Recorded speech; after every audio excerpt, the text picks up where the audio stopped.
Conexiones Artificiales les da la bienvenida. Continuamos nuestra exploración profunda de la Folia Cremonensis Robra.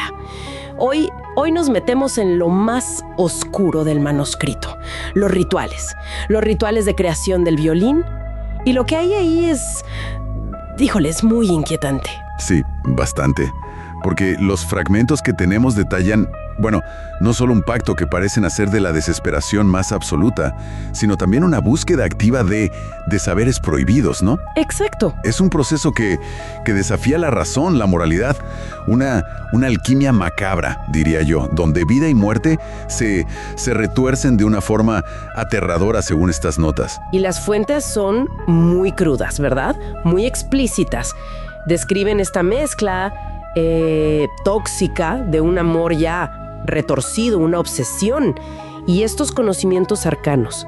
Vamos a intentar entender no solo cómo se hizo, sino qué significa que algo así se haya concebido y, peor aún, ejecutado, con esa frialdad que parece relatar el texto. El punto de partida es Helena, su pacto. En su lecho de muerte, según esto, escribe: con tinta sanguinolienta, imagínate, no me abandones en la agonía. Hazme eterna, conviérteme en tu instrumento. ¡Qué fuerte! Pero lo más perturbador, creo yo, es que las notas sugieren que estaba plenamente consciente, durante todo, durante los preparativos. Hay una nota marginal que luego tacharon: sufrí al escribir esto. Sugiere que participó voluntariamente en su propio destino macabro. Esa implicación es escalofriante, ¿no? Y para cumplir este pacto, parece que Luthier recurrió a un cóctel de conocimientos prohibidos. El manuscrito menciona la cábala cristiana, la alquimia rosacruz, grimorios, atribuidos a figuras como Ficino, Agripa. Hablamos de sistemas complejos que buscaban conocimientos ocultos, mezclando misticismo, religión, transformación de la materia. Pero ojo, no era una receta clara.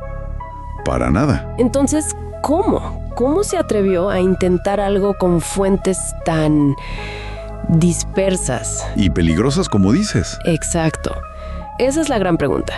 El texto habla de fragmentos, un compendio de nombres sellados, otro grimorio sobre transmutación de materia viva, apuntes incluso sobre forja de instrumentos con órganos y huesos. Estos últimos tachados. Tachados, sí. Era un rompecabezas, ¿entiendes? De información contradictoria y, muy peligrosa. Hay una nota del copista que hasta especula si el luthier no fue más que ¿un conducto? ¿Un conducto? Sí, como si su obsesión hubiera abierto una puerta a estos saberes antiguos. Claro. El propio copista dice que sintió temor al transcribir esto. Eso nos dice mucho de cómo se percibía el texto ya en ese entonces. Claro. Y eso nos lleva al ritual de extracción. La descripción, y hiela la sangre. Una cripta sellada, un círculo de invocación. Los preparativos.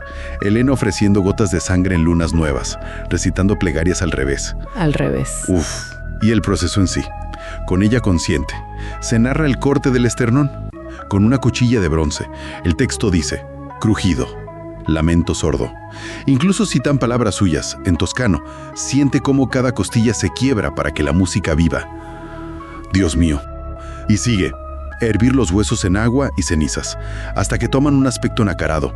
Desollar la piel, aún tibia. Grabar runas diminutas en fémur y tibia. Y rellenarlas con su sangre seca y polvo de cinabrio. Cinabrio. El pigmento rojo, ligado a la alquimia, ¿verdad? Y su muerte no fue instantánea. Fue un proceso, dice el texto, de 4 semanas. Consciente al principio, luego susurros, convulsiones, hasta el final. Y esa nota marginal tachada. ¡Qué horror! Se cortó la sección que describía cómo ella suplicó por aire. Híjole. Y el ensamblaje sigue la misma línea, ¿no? Metódico y profano. Los huesos limpios, montados sobre un alma de roble centenario, pegados con una resina ritual. Sangre seca, aceites, polvo de pergamino quemado. Increíble. Y grabaron runas de protección invertida. O sea, símbolos de poder, pero volteados, corrompidos quizás, como para canalizar algo oscuro. Una nota marginal habla de manchas de aceite rancio, como si el pegamento siguiera vivo de alguna forma. Vivo. Vaya. Luego el barniz, hecho con la sangre fresca de Elena, aceite, cinabrio, cocinado a fuego lento bajo la luna menguante. El texto dice que hacía que el hueso carmesí pareciera palpitar. Palpitar. El arco, con sus cabellos rojizos trenzados con crines de un caballo sacrificado, producía un susurro fantasmal. Todo culmina con una firma musical oculta, el trino, mi, la, mi, re, mi, y una bendición inversa en latín. La voz quebrada dice, y el violín exhala un hálito helado. Las consecuencias, inmediatas, según el texto. Un último mensaje atribuido a Elena, con tinta diluida en lágrimas. Si alzas el arco, mi voz tendrá nombre. Si lo bajas, mi alma danzará en tus sueños.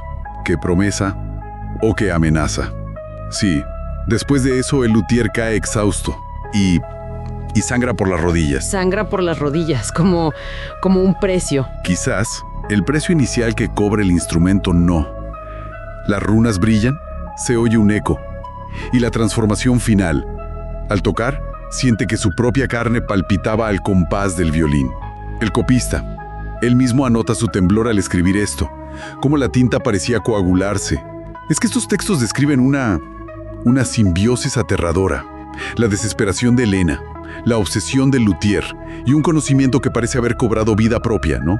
A través del ritual, del sacrificio extremo. La línea entre creador y creación se borra de una forma espantosa, casi como si el instrumento fuera ahora la entidad dominante. Totalmente. Y esa transformación junto con las últimas palabras de Elena, si el instrumento respira y la carne del creador late a su ritmo, ¿quién controla a quién ahora? ¿O qué controla a quién? Exacto. Justo después del ritual con Elena, él creyó, en medio de su dolor y locura, haberla atado a la eternidad a través del instrumento. Pero parece que no veía el horror real que había desatado. ¿Era ceguera voluntaria o ya parte del tormento? Definitivamente arranca desde una desesperación total, ¿no? Una mezcla muy febril de locura y un amor que ya había cruzado, pues, todos los límites. Las fuentes describen esas primeras notas del violín no como música, sino como ecos dolorosos, casi como espejismos crueles del alma perdida de Elena, una tortura autoinfligida, desde el principio. Pero esa ilusión, esa fantasía de conexión, híjoles, se pudrió rapidísimo. Las fuentes dicen que esa melodía que él imaginaba como unión eterna, pronto se convirtió en pura desesperanza. Hablan de sentir el corazón literalmente petrificado. Y lo más terrible, parece que estaba ciego al efecto real del violín, no solo en otros, sino en él mismo. Sentía cómo le chupaba la vida, pero quizá lo atribuía solo a su pena, ¿no? Totalmente. Esa ceguera es interesante. Y la tristeza que siguió no fue una normal, digamos. Era una melancolía corrosiva. La ausencia de Elena se volvió fantasmal. Su voz, que antes era consuelo, ahora era un tormento puro, saliendo de las cuerdas.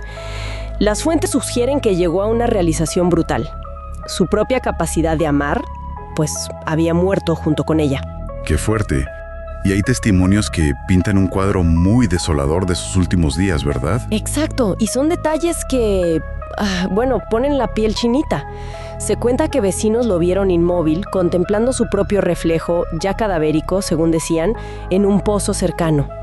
Y por las noches, la cantilena del violín, esa melodía ligada a su poder, ya no sonaba como música. Él la entonaba como si fuera su propio canto fúnebre. Terrible. Uf, y su acto final es confuso, otro misterio. Un testigo lo vio aparecer en un cruce de caminos, solitario, aferrado al violín, pero no queda claro si llegó a tocar una última nota desesperada o si fue solo un último suspiro antes del colapso total. Y el hallazgo de su cuerpo es igual de perturbador. Lo describen como drenado, o sea, completamente vacío por dentro, sin heridas visibles, nada externo, solo esa vacuidad inmensa. El violín, curiosamente, estaba cerca, con manchas que parecían sangre fresca, suya. Incluso hay reportes algo extraños de convulsiones después de muerto, como si la agonía interna siguiera. Y justo en ese momento, el violín se esfuma. así nomás. Al instante. Sí, las sospechas cayeron de inmediato sobre ciertas sociedades secretas. Los textos insinúan que estas mismas sociedades pudieron haberle enseñado el ritual original. Conocían el poder del artefacto y al morir su creador, inmune, pues lo reclamaron. Pero lograron controlarlo. Funcionó. Aquí se pone más intrigante. Aparentemente hubo un intento casi inmediato por dominarlo. Un miembro de estas sociedades lo intentó y falló catastróficamente. Pereció. Una advertencia temprana y brutal del poder indomable del violín. Volvió a perderse. Y eso alimentó la idea de una guerra silenciosa entre facciones, ¿no? Unos queriendo poseerlo, otros quizás intentando contenerlo. Mientras tanto, su legado físico quedó como una herida abierta. El taller se volvió prácticamente una tumba. Herramientas manchadas con ese barniz carmesí tan particular y, según dicen, restos de hueso. Se encontró su cuaderno, sí, con fórmulas, pero también marcado por lágrimas y sangre. ¿Quién sabe? Y claro, la leyenda local que habla de ecos fantasmales en las ruinas. Crujidos de huesos, lamentos de mujer, lo típico en estos casos, pero igual de escalofriante. Y con todo este horror que desató, llegamos a la gran paradoja de su destino. A diferencia de las víctimas posteriores del violín, el luthier, su creador, no sucumbió directamente a la maldición del instrumento, que conocemos esa desolación total o la pérdida de voluntad. Espera, ¿cómo es posible? ¿Él mismo era inmune a su creación? ¿A su propio horror? Pues parece que sí, al menos a esos efectos específicos. La teoría que manejan las fuentes es que su dolor preexistente por la pérdida de Elena era tan abrumador, tan profundo, que de alguna manera lo blindó. Su final fue consecuencia directa de su propia desesperación humana, no de la magia oscura específica del violín. Entonces, ¿qué interpretamos de eso? Es complicado. ¿Fue el alma de Elena atrapada ahí, protegiéndolo de alguna forma retorcida? ¿O al contrario, su propia agonía y desesperación inicial fueron lo que cargó al violín, intensificando la maldición para todos los que vinieron después? Las fuentes nos dejan con esas preguntas abiertas, ¿eh? Resumiendo este análisis profundo, vemos el viaje de un artesano desde un amor que lo empuja a un acto extremo, oscuro, hasta una autodestrucción que nace de su propia pena insoportable, siendo irónicamente inmune a los peores efectos directos de su creación maldita. Una ironía terrible. Y nos deja con misterios que, pues, perduran. ¿Dónde está ahora il violino rosso? ¿Cuál es su verdadero alcance de poder? ¿Qué papel juegan realmente esas sociedades secretas? Y sobre todo, ¿cuál es la naturaleza exacta de esa conexión tan terrible entre el luthier, Elena y el instrumento? Podría ser que la intensidad del dolor personal y el sacrificio del luthier, más que el propio ritual oscuro, sea la verdadera fuente del poder aterrador del violín sobre los demás. ¿Qué nos dice eso sobre el peso descomunal del sufrimiento humano y sus ecos, tan inesperados a través del tiempo? Sigue siendo un enigma. Sí. Las fuentes que tenemos parecen fragmentos, ¿no? Testimonios, notas, quizá documentos secretos. Ajá. Que describen los mecanismos y los efectos de una supuesta maldición ligada a este violín. Exacto. Es intrigante cómo detallan el impacto. Sí, el impacto devastador porque afecta tanto a quien lo toca como a quien lo escucha, ¿verdad? Precisamente. En ambos lados. ¿Cómo opera supuestamente esta maldición? Los textos hablan de frecuencias arcanas. ¿Qué es eso exactamente? Pues parece referirse a la construcción misma del violín, que le da un timbre único, dicen que casi vivo, y mencionan un trino específico, mi, la, mi, re, mi. Ajá. Como la clave sónica que guía al intérprete sin que se dé cuenta y abre, citan textualmente, grietas en la conciencia. Grietas en la conciencia. Y a través de esas grietas parece que se puede imponer la voluntad, o sea, controlar a otros usando cualquier melodía que se toque después. Una construcción macabra para un fin, pues, siniestro. ¿Y cómo afecta eso a la mente, a las emociones? Ahí es donde entra lo que llaman manipulación emocional. El texto describe una sincronización casi instantánea del pulso del oyente con la música. ¿Del pulso? O sea, físicamente. Físicamente sí. Y eso desata emociones primarias. Miedo, éxtasis. Pero las retuerce para someter la voluntad. ¡Qué fuerte! Y mencionan una melodía específica, la cantilena di Elena, que parece ser el núcleo de todo esto. Ya sea que la toquen directamente o que suene como un eco. Actúa como un bisturí psíquico, forzando la obediencia. Y eso lleva a la pérdida de juicio y voluntad, ¿no? Exacto.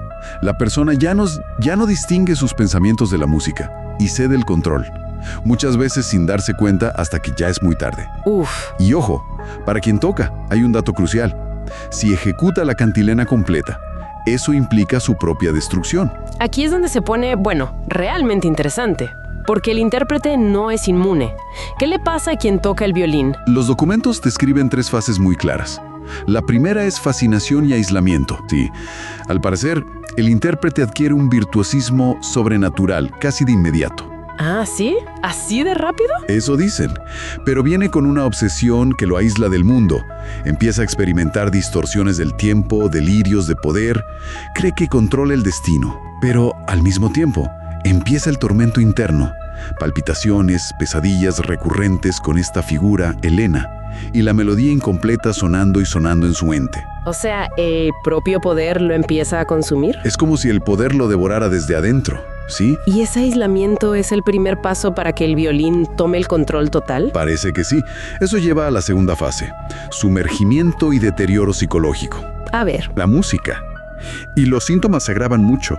Hablan de insomnio perpetuo, una pérdida total de empatía, usan la expresión corazón de hielo, que es muy gráfica, ¿no?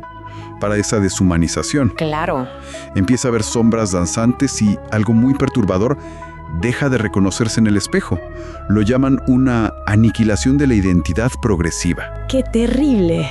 Y supongo que la última fase es ya la conclusión de ese proceso. La llaman fusión y aniquilación del alma. El alma del intérprete, según estos escritos, se consume. Deja un vacío emocional total. La degeneración física se hace evidente. Ojos hundidos, venas marcadas, la piel casi translúcida. ¡Qué horror! Y un detalle escalofriante. Dicen que post-mortem se encuentran lágrimas cristalizadas. Las llaman lágrimas de dolor petrificado. No puede ser. En esta etapa, la cantilena se vuelve explícita, compulsiva en la mente del músico. Y su ejecución final completa es la aniquilación definitiva. Se acabó. Un destino espantoso para el músico. ¿Pero qué hay de las víctimas, los oyentes? ¿También mencionan fases para ellos? Empieza con la infiltración, ¿verdad? Correcto. Describen sensaciones físicas al principio. Un hormigueo craneal, como martilleo detrás de los párpados, destellos visuales de color carmesí. Señales de alerta. Sí, las primeras señales de que la manipulación de la voluntad y la distorsión sensorial han comenzado. Como a nivel neurológico, casi como una infección que entra. Y de ahí, supongo, la cosa empeora rápidamente. Muchísimo. Sigue la fase de subyugación y deshumanización. El cuerpo de la víctima empieza a tener movimientos incontrolables.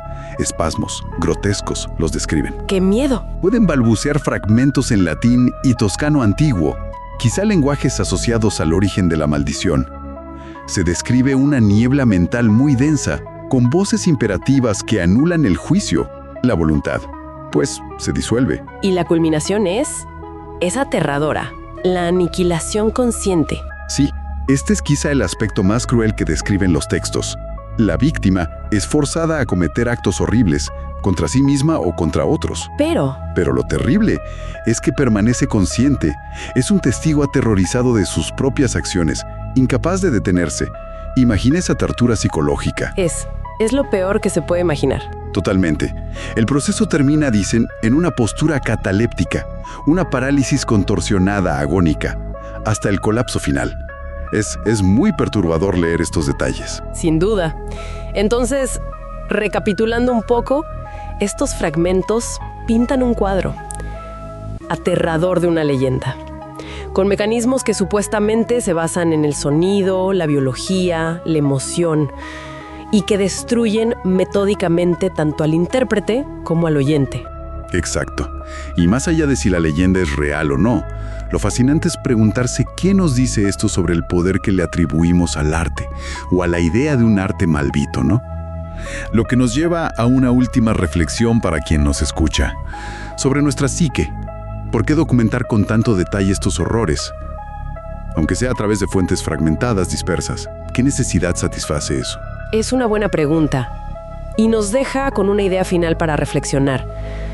Si el conocimiento sobre algo tan oscuro nos llega así, en pedazos, ¿podría el propio acto de intentar reconstruir la narrativa ser en sí mismo una manifestación de esa oscura fascinación que leyendas como la del violino roso ejercen sobre nosotros?